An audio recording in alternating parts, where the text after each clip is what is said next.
ఆదికాండం 22వ అధ్యాయం 5వ వాక్యాన్ని ఆరాధన వర్తమానముగా మనం చూసుకుందామండి.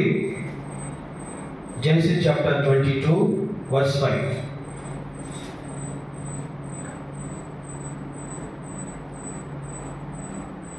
ఆదికాండం 22వ అధ్యాయం 5వ వచనాన్ని చదువుకుందాం. తన పనివారితో, మీరు గాడిదతో ఇక్కడనే ఉండండి, నేను ఇచ్చిన వాడను అక్కడికి వెళ్ళి దేవునికి బ్రొక్కి మరలా మీ యొద్దకు వచ్చేదమని చెప్పి దహన బలి కట్టెలు తీసుకొని తన కుమారుడు ఇస్సాకు మీద పెట్టి తన చేతితో నిప్పును కత్తిని పట్టుకొని పోయాను. వారిద్దరు కూడా ఏడ్చుడుగా ఇస్సాకు తన తండ్రి అబ్రహాముతో నా తండ్రి అని పిలిచింది. అందుకు అతడు ఏమి నా కుమారుడా అని. అప్పుడు అతడు నిప్పును కట్టెల్లో ఉన్నవి కానీ దహన బలికి గొర్రెపిల్లి ఏది అని అడుగుగా, అబ్రహాము నా కుమారుడా, దేవుడే దహన బలికి గొర్రెపిల్లను చూసుకున్నని చెప్పాను.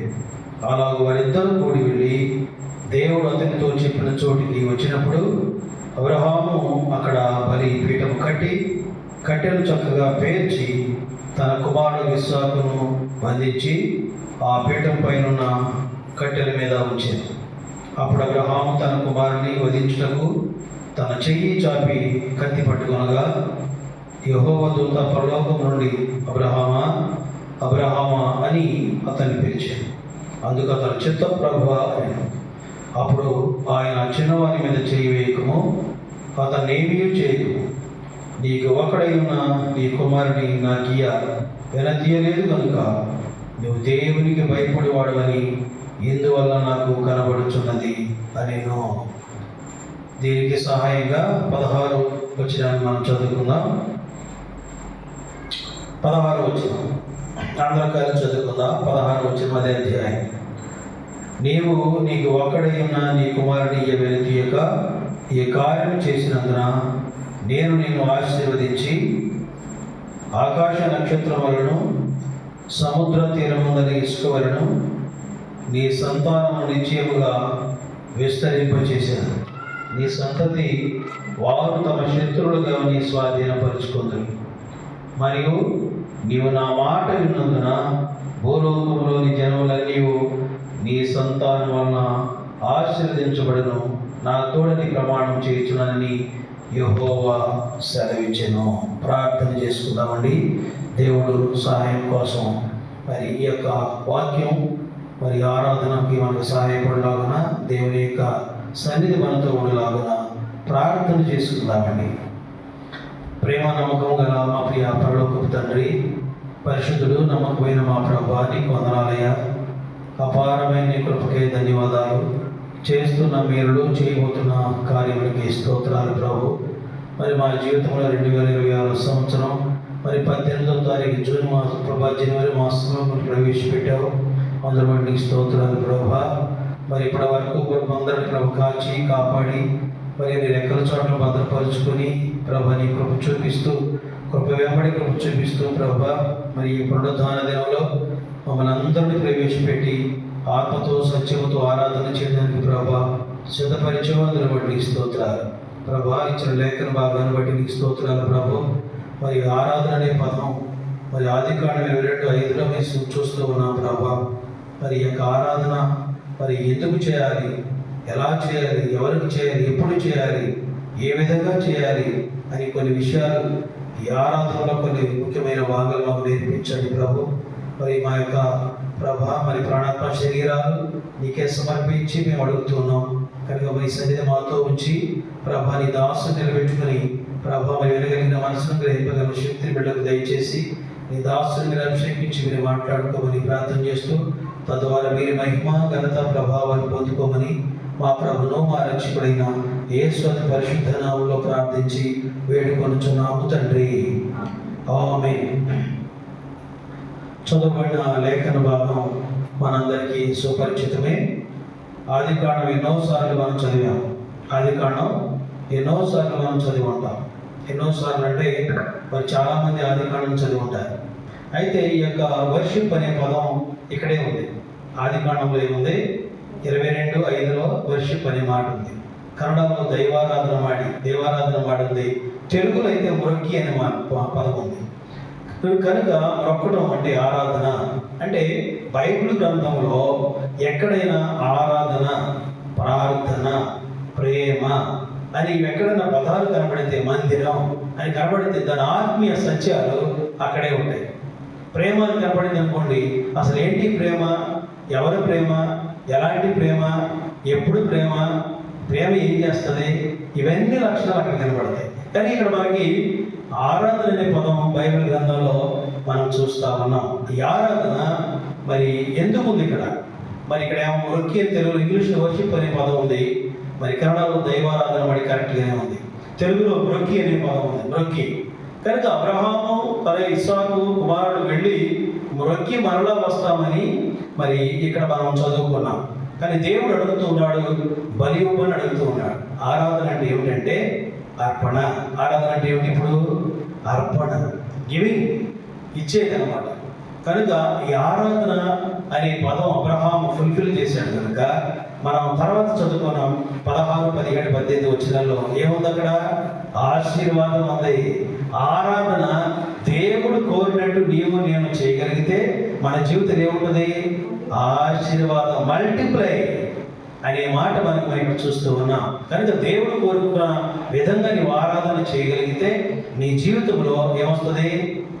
మల్టిప్లై, ఆశీర్వాదం అనేది వస్తుంది. కనుక ఎంత ఆశీర్వాదం రావడానికి టుడే మన వర్షిప్లో మెయిన్ ఇంపార్టెంట్ మాటలు ఏంటంటే, మరి ఈ ఆరాధన ఆశీర్వాదం రావడానికి అబ్రహాము ఎలా ఆరాధన చేశాడో మనం కూడా అలా ఆరాధన చేస్తే మన జీవితంలో కూడా ఏమొస్తాయి? ఆశీర్వాదాలు వస్తాయి. కనుక అబ్రహాముకి దేవుడు చెప్పిన విధంగా ఆయన మరి ఆరాధన చేశాడు. అందుకని 16, 17 మనం వచ్చిన మనం చదువుకున్నాం. ఆశీర్వాదం అనేది ఆయన జీవితంలో మనం చూస్తూ ఉన్నాం. మరి నా జీవితాల్లో కూడా మరి ఆరాధన చేయడానికి మనం ఆదివారం వచ్చాము. మరి ఆరాధన ఏ విధంగా చేస్తూ ఉన్నాం?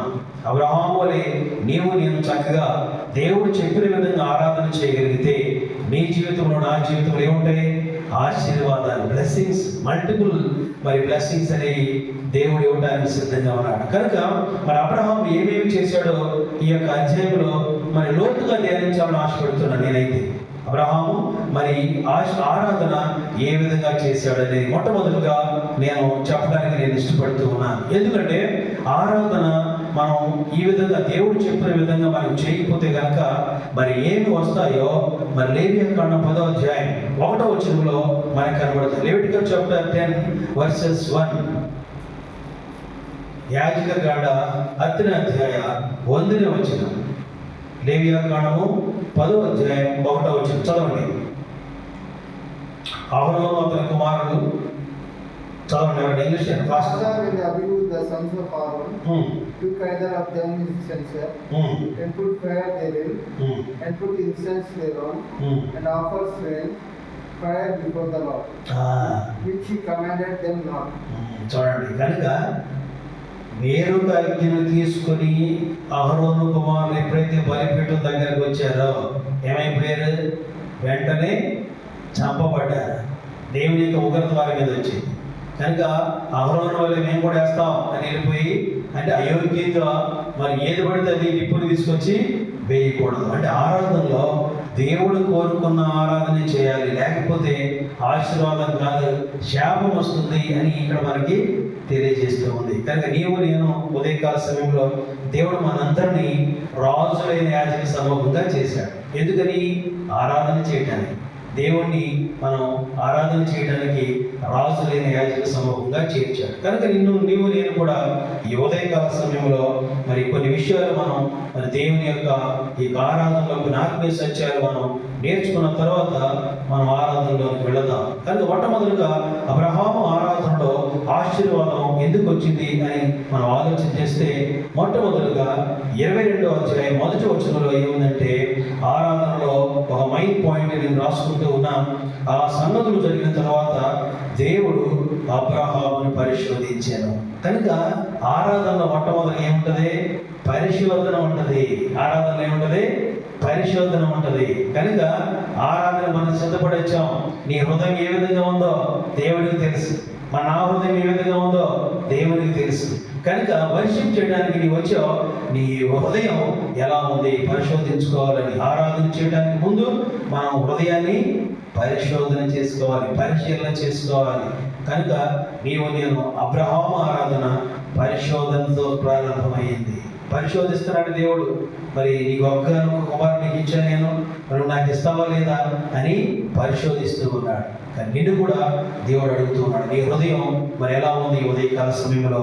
మరి దేవుని ఆరాధన చేయడానికి వచ్చావు అని దేవుని యొక్క వాక్యం సెలవిస్తుంది. మొట్టమొదటిగా ఆరాధన ఏముంటుందంటే పరిశోధన ఉంటుంది. అబ్రహామును పరిశోధించాడు ప్రభు. నిన్ను కూడా పరిశోధిస్తున్నాడు ఈ ఉదయకాల సమయంలో. నీ హృదయం ఏ విధంగా ఉంది? సిద్ధంగా ఉందా దేవుని ఆరాధన చేయడానికి? ఒకవేళ సిద్ధంగా లేకపోతే ఈ ఉదయకాల సమయంలో దేవుని వాక్యం నేను హెచ్చరిస్తూ ఉంది, నీ దగ్గరకు వచ్చి మాట్లాడుతూ ఉంది. నీ హృదయం పరిశీలన చేసుకో, పరిశుద్ధపరచుకో, ఆ విధంగా ఆరాధన చేయి అని దేవుని యొక్క వాక్యం సెలవిస్తా ఉంది. రెండవదిగా ఆరాధనలో ఏముంటుందంటే చిత్తము ప్రభువా అని. అతడు చిత్తము ప్రభువా. ఆరాధనలో వినయం తగ్గింపు ఉండాలండి. దేవుడు మాట్లాడుతూ ఉన్నాడు ఉదయకాల వాక్యంతో. నీవేం చేయాలి? ప్రభా నీ చిత్తం, ప్రభా నేనున్నాను, ప్రభా నేను వింటున్నాను, నీ వాక్యం నాకు మరి వినపడుతూ ఉంది, నీ చిత్తం ప్రభా అని పిలుపునకు లోబడి చిత్తం నాయనని మనం అనేవారిగా ఉండాలని దేవుని యొక్క వాక్యం స్పష్టంగా అర్థమవుతా ఉంది. కనుక రెండో పాయింట్ ఏంటంటే, మొదటిది ఆరాధనలో పరిశోధన ఉంటుంది కనుక నీ హృదయాన్ని పరిశోధన చేసుకోవాలి. రెండవదిగా ఆరాధనలో తగ్గింపు ఉండాలి, వినయం ఉండాలి, విధేయత ఉండాలి. అప్పుడు నీ ఆరాధన ఆశీర్వాదకరంగా మారుతుంది. మూడవదిగా 22వ వచనంలో ఏమంటాడంటే, ప్రభు నీవు ప్రేమించు ఇస్సాకు అనే మాట మనకు కనబడుతూ ఉంది. ఆరాధనలో మూడవ పాయింట్ ఏంటంటే నీవు ప్రేమించు ఇస్సాకు నాకి అంటూ ఉన్నాడు. కనుక ఆరాధన దేవుడు కోరుకునేది నీవేం ప్రేమిస్తున్నావు ఈ ఉదయకాల సమయంలో? ప్రభు కన్నా ఎక్కువ ఏం ప్రేమిస్తున్నావు? నీ బట్టలను ప్రేమిస్తున్నావా? ప్రభు కన్నా ఎక్కువగా ఏం ప్రేమిస్తున్నావు? మరి నీ యొక్క బ్యూటీ పార్లర్ని ప్రేమిస్తున్నావా? ప్రభు కన్నా ఎక్కువగా నువ్వేం ప్రేమిస్తున్నావు? నీ యొక్క సౌందర్యాన్ని ప్రేమిస్తున్నావా? ప్రభు కన్నా ఎక్కువగా నువ్వేం ప్రేమిస్తున్నావు? కనుక ఉదయకాల సమయంలో దేవుడు నిన్ను అడుగుతున్నాడు, మనందరినీ అడుగుతున్నాడు, నాకంటే ఎక్కువగా నువ్వేం ప్రేమిస్తున్నావు? అబ్రహామును అడుగుతూ ఉన్నాడు, నాకంటే ఎక్కువగా నువ్వు ప్రేమిస్తున్నావు ఎవరిని? ఇస్సాకును ప్రేమిస్తున్నావు కనుక నాకు అంటాడు. కనుక దేవునికి ఉదయకాల సమయంలో ఆయన ప్రేమించేది నీ హృదయం. నిన్ను ప్రేమిస్తున్నాడు కనుక నీవు సర్వాంగ కవచాలన్నీ ధరించుకొని ఆయన చెంతలో ఆయన చేతుల్లో ఉన్నట్లయితే ఆరాధనకు యోగ్యుడుగా ఉంటాడని, యోగ్యురాలుగా ఉంటావని దేవుని యొక్క వాక్యం సెలవిస్తా ఉంది. మూడవదిగా నీవు ప్రేమించేస్తావు. ఆరాధనలో ఏముండాలంటే దేవునికి ఎక్కువగా ప్రేమ ఉండాలి. అన్నిటికన్నా ఎక్కువగా ఎవరిని ప్రేమించాలి? దేవుని ప్రేమించాలి. ఎందుకు ప్రేమించాలంటే, ప్రభువా ఈ లోకాన్ని ప్రేమించడానికి వచ్చావు. ఎలా ప్రేమించావు అంటే ప్రాణం పెట్టి అంతగా ప్రేమించావు ప్రభువా. అందుని బట్టి నేను ఉదయకాల సమయంలో ఆరాధన చేస్తున్నాను. నా ప్రాణం పెట్టి అంతను ప్రేమించావు. ఎవరు ప్రేమించలేరు నన్ను ఈ విధంగా. కనుక అందుకని నేను ప్రేమించడానికి నేను వచ్చాను, ఆరాధన చేయడానికి వచ్చానని చూపించాను. మూడవదిగా ఏమన్నాడంటే నీవు ప్రేమించేస్తాను అంటే నీవు దేవుడి కన్నా ఎక్కువగా ఏమి ప్రేమించుకోకుండా నీవు ప్రభువును ఆరాధన చేయాలని దేవుని యొక్క వాక్యం సెలవిస్తుంది. నాలుగవదిగా చూస్తే 3వ వచనంలో నీకు చూపించే స్థలములకు వెళ్ళి ఆరాధన చేయాలి. ఎక్కడ పడితే అక్కడ ఆరాధన చేయడం కుదరదు. చెట్టి అంత దూరం నుంచి ఇక్కడ ఎందుకు వచ్చింది? హాస్టల్లో చేసుకోవచ్చు కదా ఉదాహరణంగా కూర్చొని. కనుక ఆరాధనకు ఒక ప్లేస్. నువ్వు ఎక్కడ పడితే అక్కడ ఆరాధన చేయడానికి కుదరదు. మన ఇంట్లో కూడా ఆరాధన చేసుకుంటానికి అంటే కుదరదు. కనుక దేవుడు చెబుతున్నాడు 3వ వచనంలో, చదువు, నన్ను ఇంగ్లీష్లో చదువు. 22:3. And Abraham rose up early in the morning, and saddled his ass, and took 2 of his young men, and Isaac his son, and clave the wood for the burnt offering, and rose up, and went unto the place of which God had told him. ఎవరన్నమాట? ఏం చూపించు? కళ్ళెత్తి వారు చూచినప్పుడు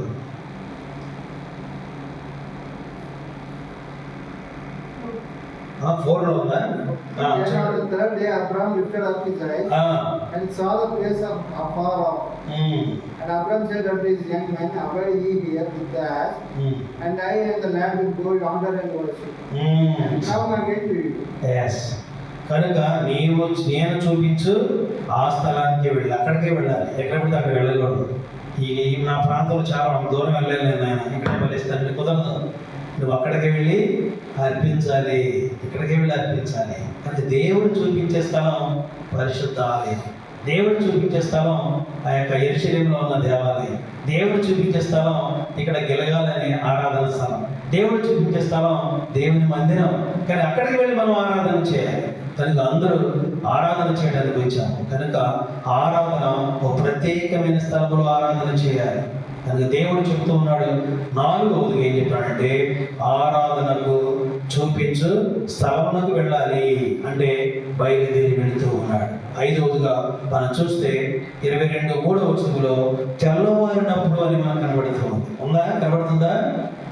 3వ వచనంలో తెల్లవారినప్పుడు అబ్రహాము లేచి తన గాడిదకు గంత కట్టి తన పని వారితో ఇద్దరిని తన కుమారుడికి ఇస్సాకును వెంట పెట్టుకొని తెల్లవారి ఆరాధనకి అనుకూలమైన సమయం ఇది ఎర్లీ మార్నింగ్. ఆరాధనకు అనుకూలమైన సమయం ఎర్లీ మార్నింగ్. 7 o'clock పడుకొని హడావుడిగా స్నానం చేసుకొని హడావుడిగా మందిరానికి రావడం కాదు. ఆరాధనకి అనుకూలమైన సమయం ఎప్పుడు సిద్ధపడాలంటే తెల్లవారినప్పుడే. తెల్లవారక ముందే చూడండి, తెల్లవారక ముందే తెల్లవారినప్పుడు అబ్రహాము లేచి తన గాడిదకు గంత కట్టి తన పనివారితో ఇద్దరు తన కుమారుడు ఇస్సాకును వెంట పెట్టుకుని వచ్చాడు. సిద్ధపాటు, ఆరాధనకు సిద్ధపాటు ఎర్లీ మార్నింగ్.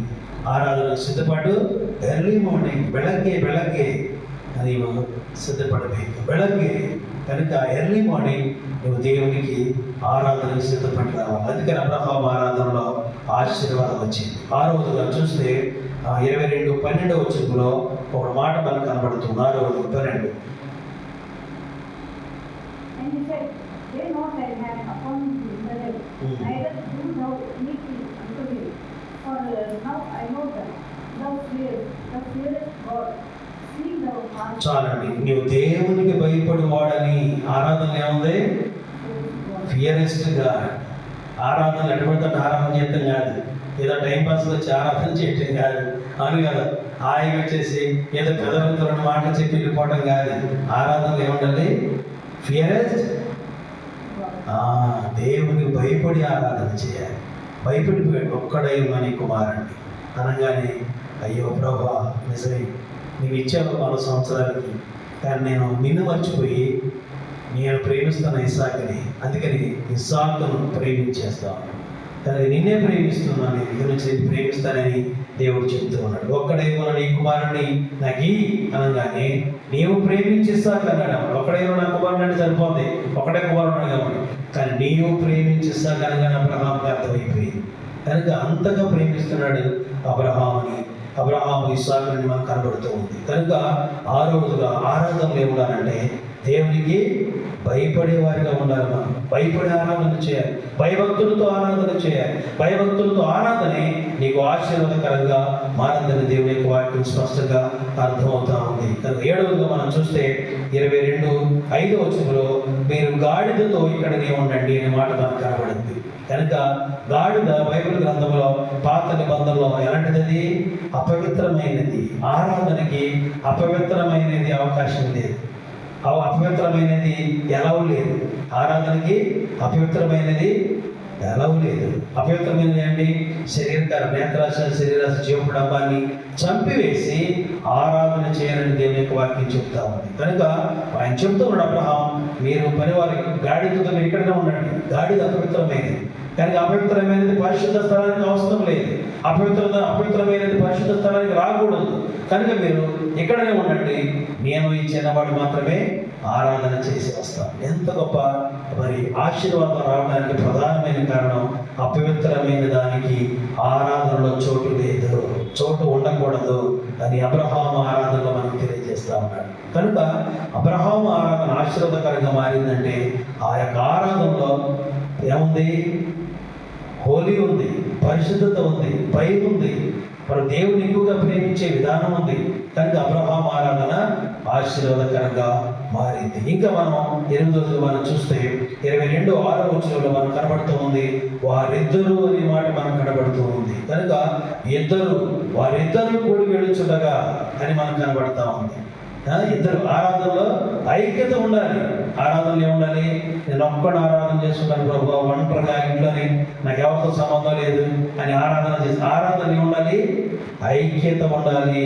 ఆరాధనలో ఐక్యత. అందుకే అందరూ ఎక్కడైతే 2-3 నా పేరు ఒక్కడైనా ప్రభు, ఎక్కడైతే 2-3 నా పేరున కొడుకుంటారో వారి మధ్య నేను ఉంటానని వాగ్దానం చేశాను. కనుక ఆరాధనలో ఈ ఉదయకాల సమయంలో ఐక్యత ఉండాలి.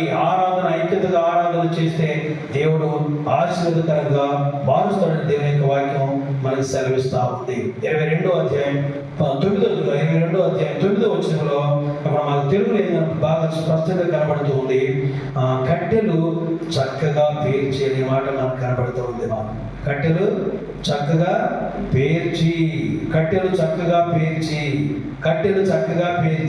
అంటే బలిపీఠం ఎలా పేర్చాడండి? చక్కగా పేర్చాడు. చూడండి, అబ్రహాము ఇచ్చేది ఎవరిని? తన కుమారుడు బలి ఇవ్వడానికి. కానీ బలిపీఠం ఎలా కట్టాడు? చక్కగా పేర్చాడు. అంటే ఆరాధనలో పదాలు ఎలా ఉండాలి? ఎట్లా పడితే అట్లా ఉండకూడదు. క్రమం కలిగి ఆరాధన చేయాలి. చక్కగా ప్రభువుని ఆరాధన చేయాలి. చక్కగా దేవుడు చేసిన మేలు ఉపకారాలు జ్ఞాపకం చేసుకుని ఆరాధన చేయాలి. చక్కగా ఆయన యొక్క మరి ఇచ్చిన రక్షణ పాత్రను చేతపుచ్చుకొని, ఏ విధంగా నాకు రక్షణ ఇచ్చావు ప్రభువా, నేను ఎలాంటి వాడిని అని ఒక్కొక్క మాట దేవుడికి చెప్పుకుంటూ క్రమం కలిగి మనం ఆరాధన చేయాలి. చూడండి, ఆరాధన ఎలా ఉందో. కట్టెలు చక్కగా పెంచాడు. కన్న కొడుకుని బలి ఇవ్వడానికి మనం ఏం పెంచుతామో కట్టెలు చక్కగా, కానీ ఎట్లా పడితే అట్లా పెంచుతాయి. ఎందుకంటే చేతులు పని చేయవు. కానీ అబ్రహాముకి అర్థమైపోయింది, చేతులు చక్కగా పేర్చాడు. తెలుగులో బలి, మరి ఇంగ్లీష్లో ఉండాలని తెలియదు కానీ తెలుగులో చక్కగా పేర్చి కట్టెలు బలిపీఠం కరెక్ట్గా కడుతున్నాడు. కన్నీటితో కడుతున్నాడు ఏమో తెలియదు కానీ చక్కగా పేర్చాడు. అంటే ఆరాధనలో క్రమం కలిగిన మాటలు కలిగి ఉండాలి. దేవుని యొక్క వాక్యం చెప్తాం. 10వదిగా చూడండి, 22:12లో నీ కుమారుని నాకు ఇయ్యలేదు కనుక. అంటే ఆరాధన ఏముందంటే, ఆరాధనలో ఏమున్నది? ఇచ్చేదండి, తీసుకునేది కాదు. వర్షిప్ ఈజ్ ఏ గివింగ్ అని కదా, not getting. Worship is a giving sacrifice. హార్ట్ఫుల్గా నువ్వు దేవునికి వర్షిప్ చేయాలి. కనుక ఇచ్చేది ఆరాధన అంటే అర్పణ, ప్రభువుకి అర్పించాలి. ఏమర్పించాలి? నీ హృదయాన్ని అర్పించాలి. ఇంకా నువ్వు అర్పించకపోతే ఇది అనుకూలమైన సమయం అని ప్రభు చెబుతున్నాడు. ఇంకా 22:7 వచనంలో మనకి ఏం కనపడుతుందంటే, 22:7లో ఆరాధనకు గొర్రె పిల్ల కావాలి. ఆరాధనకి ఏం కావాలండి? గొర్రె పిల్ల. ఆరాధన అడుగుతున్నాడు ఇస్సాకు, నాయన అన్నీ ఉన్నాయి, కట్టెలు ఉన్నాయి, నిప్పులు ఉన్నాయి, గొర్రె పిల్ల ఏది? ఆరాధనకి ఏం కావాలి? ఇప్పుడు గొర్రె పిల్ల కావాలి. ఆ గొర్రె పిల్ల ప్రభువైన యేసుక్రీస్తు నీ కోసం గొర్రె పిల్లగా వచ్చాడు. 2025 సంవత్సరాల క్రితం నీ కోసం నా కోసం వచ్చాడు. 2025 సంవత్సరాలు నీ కోసం నా కోసం వచ్చి సిలువలో తన ప్రాణాన్ని పెట్టాడు. 2025 సంవత్సరాల క్రితం ఆయన సిలువలో మరి 39 కొరడా దెబ్బలు కొట్టించుకున్నాడు. 6 అన్యాయపు తీర్పులు తీర్పించుకున్నాడు. కనుక మొండ కిరీటం పెట్టించుకున్నాడు. పక్కలో బల్లెపోటు పొడిపించుకున్నాడు. మరి గాయాలు, ఒళ్ళంతా రక్తం, నీ కోసం నా కోసం మనందరి కోసం మరి ఆయన గొర్రె పిల్లగా మరి నీ కోసం నా కోసం రక్తాన్ని కార్చి నిన్ను నన్ను విడిపించడానికి ప్రభు యేసుక్రీస్తు వారు వచ్చారు. ఆ కాలంలో గొర్రె పిల్లగా ఆయన వచ్చి ఇస్సాకును విడిపించాడు. ఈ కాలంలో నిన్ను నన్ను విడిపించడానికి ప్రభు యేసుక్రీస్తు వారే గొర్రె పిల్లగా ఈ లోకానికి వచ్చాడు. అందుకని యోహాను అంటూ ఉన్నాడు, 1వ అధ్యాయం 29వ వాక్యంలో, జాన్ చాప్టర్ 1:29లో ఒక మాట రాయబడి ఉంది, ఇదిగో లోక పాపములను మోసుకొని పోవు దేవుని గొర్రె పిల్ల అంటూ ఉన్నాడు. ఇదిగో లోక పాపములను మోసుకొని పోవు దేవుని గొర్రె పిల్ల నీ దగ్గరకు వచ్చింది ఈ లోకానికి. కనుక వచ్చిందని తెలుసుకున్నా, నేను నా పాపాలను ఒప్పుకున్నా, ఆ యొక్క రక్తంతో కడుక్కున్నా, పవిత్రపరచబడ్డా, పరిశుద్ధపరచబడ్డా. చదువున్నాను. The next day John said, Jesus coming from heaven and said, behold the Lamb of God, which taketh away the sin of the world. Sin of the world. లోక పాపములను మోసుకొని పోవు దేవుని గొర్రె పిల్ల. ఆ కాలంలో అబ్రహాము కాలంలో ఇస్సాకును విడిపించడానికి గొర్రె పిల్లగా ప్రభువైన యేసుక్రీస్తు వారు ఆయన విడిపిస్తే, ఈ కాలంలో నిన్ను నన్ను విడిపించడానికి ప్రభువైన యేసుక్రీస్తు వారు 2025 సంవత్సరాల క్రితం ఆయన ఈ లోకానికి వచ్చాడు. వచ్చి ఏమన్నాడు తెలిసిన? అదే యోహాను సువార్త 10:11 నేను గొర్రెలకు మంచి కాపరిని అన్నాడు. నేను గొర్రెలకు I'm The good shepherd. Good shepherd. The good shepherd gives his life for the sheep. చూడండి, నేను మంచి గొర్రెలకు మంచి కాపరిని, ప్రాణం పెట్టడానికి వచ్చాను. నేను ప్రాణం పెట్టడానికి వచ్చాను కనుక ఆ ప్రాణం పెట్టి తెలుసుకున్న నేను రక్షణ పొంది బాప్తిసం తీసుకున్నాం, మీరు తీసుకున్నాం, మనందరం తీసుకున్నాం. మరి నీకు నాకు మనందరికీ మరి ఆరాధన చేస్తున్నాం. ఆశీర్వాదం ఎందుకు రావట్లేదు? అబ్రహాం అడిగితే అబ్రహాం అంటున్నాడు, నా ఆరాధనకి ఆశీర్వాదం ఎందుకు వచ్చిందంటే దేవుడు చెప్పిన విధంగా ఇమ్మన్నది ఇచ్చేసా నేను. మరి దేవుడిని అడుగుతున్నాడు ఈ ఉదయకాల సమయంలో, ఆయన ఇమ్మన్న హృదయాన్ని నీవు ఇచ్చావా? ఇచ్చి మరి వెనక్కి తీసుకుంటున్నావా? ఇచ్చి నువ్వు ఆయన దూరంగా వెళ్ళిపోతున్నావా? ఎలాంటి దూరంగా వెళ్ళిపోయి ఆరాధన చేస్తే నీకు ఆశీర్వాదం రావట్లేదు. ఎందుకు ఆశీర్వాదం రావట్లేదంటే, ఆరాధన ఆశీర్వాదకరంగా మారాలంటే నీవు ప్రేమించి ఇస్తానంటే నీకు దేవునికి ఏది ఇష్టమో అది నీ మీకోకుండా ఎన్నాడు నువ్వు బిగపడితే నీకు ఆశీర్వాదం అన్నాడు దూరం అయిపోతుంది. దేవుడు చెప్తాడు ఈ కాల సమయంలో. కనుక ఆరాధనకు ఆశీర్వాదం అడ్డంకులు దేవుడు ఇవ్వమన్నది ఇవ్వట్లే. ఇంకా దూరం అయిపోతుంది ఆశీర్వాదం, ఇంకా దూరం అయిపోతుంది ఆశీర్వాదం. కారణం ఆయన ప్రేమించు ఇస్సాకుని ఇవ్వడానికి సిద్ధపడ్డాడు. కనుక దేవుడు ప్రేమించాడు నిన్ను నన్ను మనందరినీ, మన హృదయాలు దేవునికి ఇవ్వమని ప్రభువు చెప్తున్నాడు. అందుకని చూడండి, యెషయా 53:5 చదువుకున్న ఆరాధన వర్తమానాన్ని ముగిద్దాం. చూడండి, యెషయా 53:5 దేవుడు చెబుతున్నాడు ఆరాధన వర్తమానంలో, But he was wounded for our transgression, he was bruised for our iniquities, the chastisement of our peace was upon him, and with his stripes we are healed. చూడండి, కనుక మన అతిక్రమమును బట్టి గాయపరచబడిను. కేవలం నీ అతిక్రమాలు, నా అతిక్రమాలు, మనందరి అతిక్రమాలను బట్టి ఆయన గాయపరచబడ్డాడు. మన దోషులను బట్టి నలుగొట్టబడ్డాడు. మన సమాధానార్థమైన శిక్ష అతని మీద పడింది. చూడండి, నీ గాయాలు, నీ యొక్క అతిక్రమాలు, నా అతిక్రమాలు, మన దోషాలు, మన యొక్క మరి సమాధానార్థమైన శిక్ష ఆయన మీద వేసుకుని నిన్ను నన్ను గొర్రెపిల్లగా 2025 సంవత్సరాల కింద విడిపించడానికి ప్రభువాన్ని ఉంచాడు. ఒక్కసారి ఆమె ఆలోచించేద్దామండి.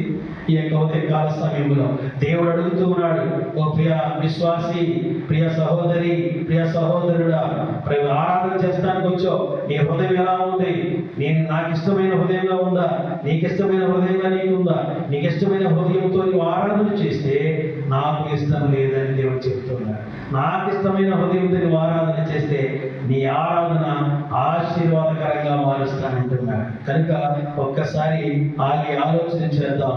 ఆరాధనలో పరిశోధన ఉంటుందని మనం నేర్చుకున్నాం. పరిశోధన చేసుకుందాం ఈ ఉదయకాల సమయంలో. రెండవదిగా ఆరాధనలో వినయం, తగ్గింపు ఉండాలని మనం నేర్చుకున్నాం.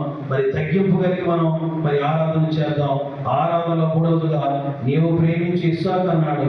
మరి దేవుడు ప్రేమించే హృదయాన్ని దేవునికి ఇచ్చి మనం ఆరాధన చేద్దాం. నాలుగవదిగా నీవు చూపించే స్థలములకు వెళ్ళి ఆరాధన చేయమన్నాడు. కనుక మనందరం మరి దేవుడు చూపించే స్థలానికి వచ్చాం, చక్కగా నువ్వు ఆరాధన చేయాలని దేవుడు కోరుకుంటున్నాడు. ఐదవదిగా ఆరాధన తెల్లవారినప్పుడు ఎర్లీ మార్నింగ్ మరి సిద్ధపడి వచ్చేవారు. ఎర్లీ మార్నింగ్ సిద్ధపడి మరి నువ్వు దేవుని సన్నిధికి వచ్చేవారు. సిద్ధపడి దేవుని సన్నిధికి రావాలని ఆరాధనలో మనకి ఆత్మీయ సత్యం మనకి బోధిస్తూ ఉంది. ఆరవదిగా దేవునికి భయపడి ఆరాధన చేయమని, ఏడవదిగా మరి అపవిత్రమైన దానిని ఆరాధనలో ఉండకూడదని దేవుడు చెబుతున్నాడు. ఎనిమిదవదిగా ఆరాధనలో ఐక్యతగా మనం ఆరాధన చేయాలి, క్రమం కలిగి ఆరాధన చేయాలని. తర్వాత తొమ్మిదవదిగా కట్టెలు చక్కగా పేర్చడం అనేది మనం చూస్తూ ఉన్నాం. ఆరాధనలో చక్కని మాటలు దేవుణ్ణి మనం కొనియాడాలని దేవుని యొక్క వాక్యం స్పష్టంగా తెలియజేస్తూ ఉంది. పదవదిగా నీ ఒక్క కుమారుడు నాకు వెనతీయలేదు. ఆరాధనలో ఇచ్చేదిగా ఉండాలి. ఎందుకు ఆరాధన? అప్పుడే గొర్రెపిల్లగా ఆయన వెంటనే ప్రత్యక్షం అవడం, ఇస్సాకుని విడిపించడం అనేది మనం చూస్తున్నాం. కనుక ఎన్ని లక్షణాలు ఆరాధనలో ఉండాలని ఆరాధన మనకు నేర్పిస్తూ ఉంది. కానీ ఈ ఆరాధన వివిధ కలిసి ఎలా ఉంది? ఒకసారి ఆత్మ పరిశీలన చేసుకుందాం, హృదయ పరిశీలన తీసుకుందాం. దేవునికి ఇష్టమైన ఆరాధనగా ఉందా అనేది మనం ఆత్మ పరిశీలన చేసుకుని మన కొద్ది నిమిషాలు దేవుని ఆరాధన చేసి స్తుతిద్దామండి. అట్టి కృప దేవుడు మనందరికీ అనుగ్రహించును గాక. దేవుని కొద్ది మాటలు దీవించి మనకి సహాయం చేయను గాక.